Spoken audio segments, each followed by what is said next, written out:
Testing for colorectal cancer has been a recent topic of conversation after the U.S. Preventive Services Task Force lowered the recommended screening age for colorectal cancer from 50 to 45 for those at average risk last year. But for those who are unfortunate enough to learn after testing that they do have colorectal cancer, what are the next steps? The University of Colorado Cancer Center has many treatment options: hypothermic intraperitoneal chemotherapy, or more commonly known as HIPEC. This treatment can be used for colorectal cancer or many other cancers in the abdomen. This treatment involves filling the abdominal cavity with chemotherapy drugs that have been heated. Also known as hot chemotherapy, HIPEC is performed after the surgeon removes tumors or lesions from the abdominal area. Dr. Stephen Arendt, professor of surgical oncology at the University of Colorado School of Medicine, tells us about this amazing treatment. The standard guidelines and treatment for patients with what this usually is a stage 4 cancer is chemotherapy or palliative care. And oftentimes when patients are diagnosed with this advanced stage, they're told they're incurable and we're treating for palliation. But there are a fraction of patients with even colon cancer or appendix cancer, which are the two most common cancers we treat, that are actually treatable and potentially curable with this treatment.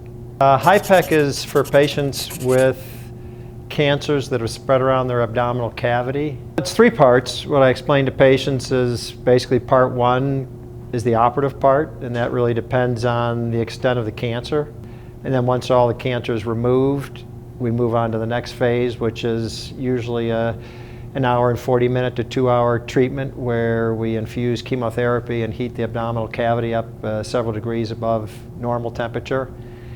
And then once we're done with that, we kind of evacuate the chemotherapy, and oftentimes there's reconstruction that needs to be done to the gastrointestinal tract that then we complete the operation with. As an institution, we treat more patients than other institutions here regionally in Denver and in the Colorado area, and even beyond the Colorado. So I think looking for an institution that offers this and does it frequently is certainly beneficial for patients. Colorectal cancer starts in the colon or the rectum.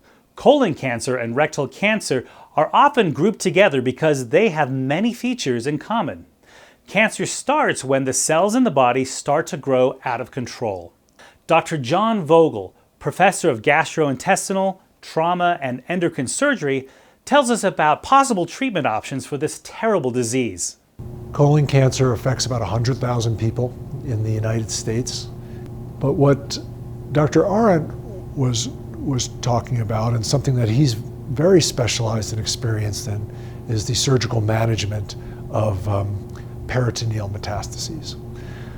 My work is more limited to patients that have cancer that's limited to the bowel itself. That means limited to the wall of the colon or rectum. That would be considered stage 1 or stage 2 cancer. Or cancer that's spread to the lymph nodes, that's stage 3 cancer. And for stage 1, 2, or 3 cancer, the treatment for that is, the initial treatment is surgical removal of the segment of bowel involved with the cancer and the surrounding lymph nodes. It can be done with a minimally invasive technique, laparoscopic or robotic. It can be done as an open surgical technique. The technique varies by the patient, the tumor, and any of the techniques can be offered by our surgeons and are routinely performed. The colorectal surgeons at the University of Colorado Cancer Center have highly specialized training and experience in colorectal surgery.